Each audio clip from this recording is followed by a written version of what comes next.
Séptimo, la época y forma de convocar y constituir la asamblea o junta de socios en sesiones ordinarias o extraordinarias y la manera de deliberar y tomar los acuerdos en los asuntos de su competencia. Esto quiere decir, cómo van a ser convocados los socios para las sesiones ordinarias o extraordinarias, ¿sí? Bueno, las sesiones ordinarias están consignadas en los estatutos y pues más o menos se puede saber cuándo serán estas sesiones porque se establece la fecha precisamente en los estatutos desde su creación, ¿no? Entonces, quizás, o sea, lo más lo normal es que se hagan una o dos sesiones al año, ¿sí? Mientras que las sesiones extraordinarias no están consignadas dentro de los estatutos y se realizan cuando existe un hecho o algún evento extraordinario que requiera hacer precisamente una sesión extraordinaria, ¿sí? En este caso de sesiones extraordinarias, tanto los administradores como la junta de socios o incluso el revisor fiscal puede convocar para estas sesiones. Octavo, las fechas en que deben hacerse inventarios y balances generales y la forma en que han de distribuirse los beneficios o utilidades de cada ejercicio social con indicación de las reservas que deban hacerse. Entonces los inventarios, los balances y las reservas, ¿sí? Deben quedar consignadas ahí las fechas en que se deben hacer, ¿sí? Esto de las reservas quiere decir pues que todas las sociedades se supone que deben tener unas reservas de las utilidades para casos de crisis, como en el que estamos viviendo en la actualidad con esto del COVID. Se supone que todas las empresas tienen que tener unas reservas que es como un colchón financiero para cuando lleguen las vacas flacas, pues tener cómo solventar esa situación, cosa que algunas empresas no hacen, ¿no? Bueno, seguimos con la novena, que nos habla sobre la duración precisa de las sociedades y las causales de disolución anticipada de las mismas. Entonces aquí nos hablan sobre la vigencia o en término de duración de las sociedades, las causas por las cuales la sociedad entrará en proceso de disolución para la posterior liquidación, ¿sí? Si se llega de pronto porque hay algunas sociedades en que se debe manifestar la fecha de determinación, de disolución, liquidación de la sociedad, hasta cuándo va la sociedad, si se llega al tiempo. Sigamos.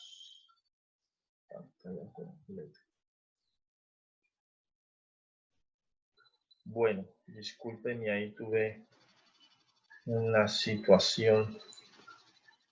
A ver, sigamos. Estamos acá. Estábamos en la número 9. En la número 9 que nos habla sobre la duración precisa de las sociedades y causales de disolución anticipada de las mismas. Entonces, yo les decía sobre esta que se debe quedar consignado el término de duración de la sociedad y las causales o las causas por las cuales la sociedad entraría a un proceso de disolución, ¿sí? Y si se llega de pronto al tiempo en que se estableció en los estatutos, se debe hacer entonces una reforma a los estatutos sociales si se quiere seguir con la sociedad. Si los socios no exponen, no se ponen de acuerdo en prorrogar la sociedad, entonces ahí se termina la sociedad. Hay que tener en cuenta que en las sociedades, en las SAS y en las EU, este término o esta vigencia es opcional, mientras que en las otras sí es obligatorio que se coloque una vigencia para las SAS, en las sociedades, perdón. Bueno, continuemos con la 10 que nos habla sobre la forma de hacer la liquidación la forma de hacer la liquidación una vez disuelta la sociedad con indicación de los bienes que hayan de ser restituidos o distribuidos en especie o de las condiciones en que a falta de dicha indicación puedan hacerse distribuciones en especie. Entonces aquí nos indican cuál es el procedimiento para hacer como tal la liquidación de la sociedad y de la repartición, digamos así, de los bienes o del dinero, sí que sobre, y la restitución de los bienes aportados en especie. Como tal, este procedimiento lo hace un liquidador, ¿ya? Liquidador que en una sesión, ya sea ordinaria o extraordinaria, se escoge cuál va a ser ese liquidador que se va a encargar de este proceso de liquidación. 11. Si las diferencias que ocurran a los asociados entre sí o con la sociedad con motivo del contrato social han de someterse a decisión arbitral o de amigables componedores, y en caso afirmativo, la forma de hacer la designación de los árbitros o amigables componedores. Entonces, aquí lo que se busca es establecer los mecanismos de solución de conflictos entre los socios sin necesidad de irse de pronto ante un juez. Entonces, se designa un árbitro o un amigable componedor para que sea él quien dirime el conflicto, lo cual obviamente implica que necesariamente se tenga que ir a la Cámara de Comercio, donde se asignan estos árbitros o amigables componedores. Continuamos con la 12. Entonces, la 12 nos dice que el nombre y domicilio de la persona o personas que han de representar legalmente a la sociedad, precisando sus facultades y obligaciones cuando esta función no corresponda por ley o por el contrato a todos o a algunos de los asociados. Bueno, a ver, ¿cómo explicamos eso? Entonces aquí tiene que quedar consignado quién va a representar la sociedad. Establece que debe estar consignado el nombre y la identificación y el domicilio, ¿sí?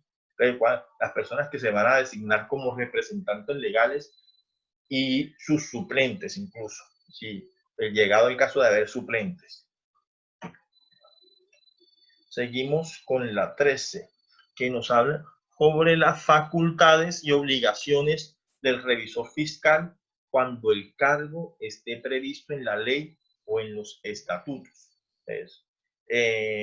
Bueno, aquí cuando sea obligatorio tener revisor fiscal, deben quedar consignados cuáles son las facultades y obligaciones. Entonces, en el código, en código de comercio, desde el artículo 203 al 217, se regula todo lo concerniente al revisor fiscal. Hay casos en los que es obligatorio, ¿sí?, por ley, tener revisor fiscal.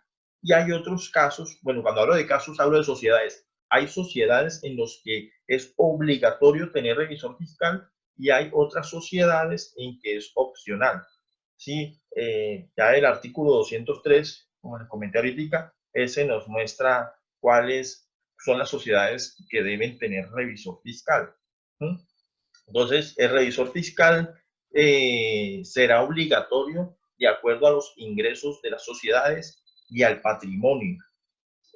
Hay una ley que es la ley 43 del 90 que señala en su parágrafo segundo del artículo 13, señala que será obligatorio en todas las sociedades comerciales tener al revisor fiscal cuando en todas las sociedades, incluso en las EU e incluso en las SAS. Ahí sí meto esas dos.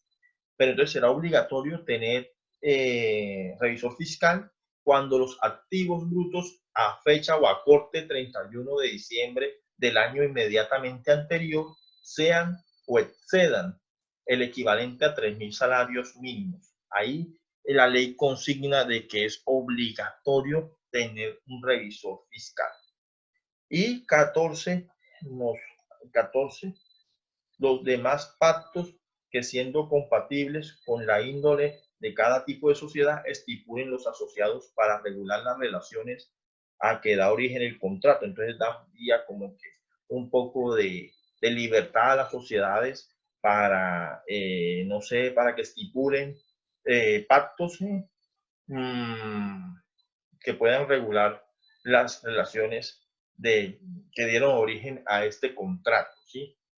Bueno, sobre esto del revisor fiscal del punto del numeral 13, les voy a dejar digamos, un taller, ¿sí? Para realizar, pero posteriormente les estaré hablando al respecto. Entonces, estas como tal ya son este es el artículo 110 de que habla sobre la constitución y prueba de la sociedad comercial.